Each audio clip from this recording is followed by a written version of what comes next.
Fala pessoal, aqui é o Robson Cubo e hoje eu quero te mostrar como são as eleições aqui na Colômbia. Estou aqui na frente de um posto de votação. Apesar de estrangeiros poderem votar aqui, diferente do Brasil, com visto de residente, mais de 5 anos na Colômbia, você tem direito a voto. Eu ainda não tenho 5 anos, então não posso sequer entrar lá no recinto, né? Bom, diferente do Brasil, a Colômbia não tem voto obrigatório. É um dos poucos países da América Latina que o voto não é obrigatório e o nível de abstenção é em torno aí de 55% da população acaba não comparecendo para votar, né?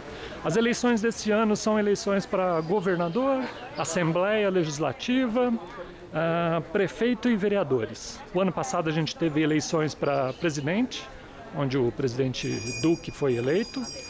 E agora esse ano aí as disputas, então, já em seguida, né, estaduais e municipais.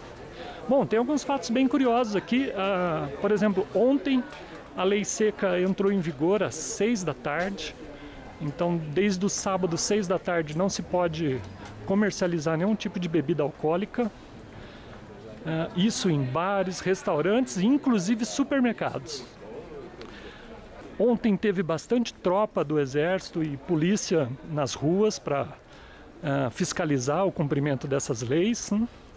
A lei seca vai até às 6 horas da manhã da segunda-feira, então são 36 horas aí sem bebidas alcoólicas. Hoje durante o dia eu já vi um pouco de polícia, não vi o exército mais.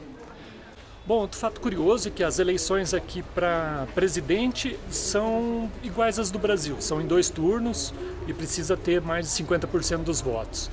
Já para as eleições desse ano, de governador, prefeito, vereadores, é maioria simples e apenas 1 turno. Existe um projeto de lei rodando, prevendo que haja também 2º turno para esse tipo de eleição de governador e prefeito. Ainda não foi totalmente aprovado. A população é bastante contra isso, porque dobraria os custos do governo com a promoção das eleições. Então é uma coisa bem diferente, né? Outra coisa bem legal, Medellín é uma cidade de 2,5 milhões de habitantes e elege apenas 21 vereadores.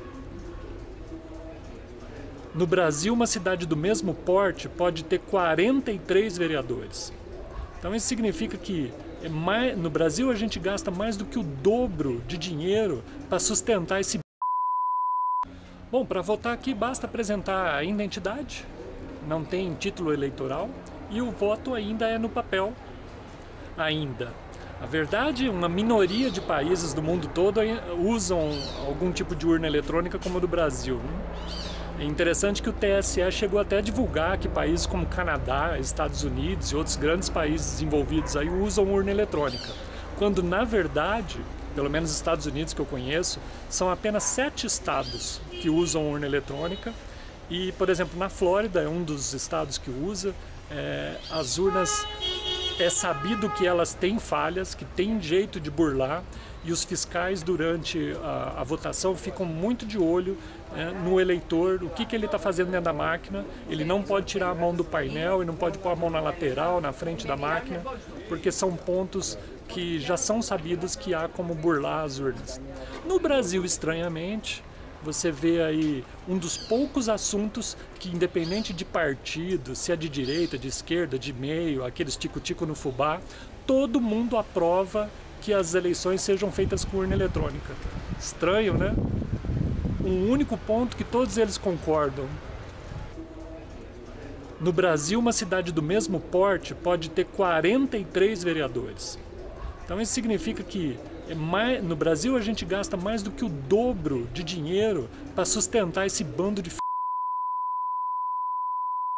fora todo o dinheiro ainda que vai em gabinetes, em assistentes.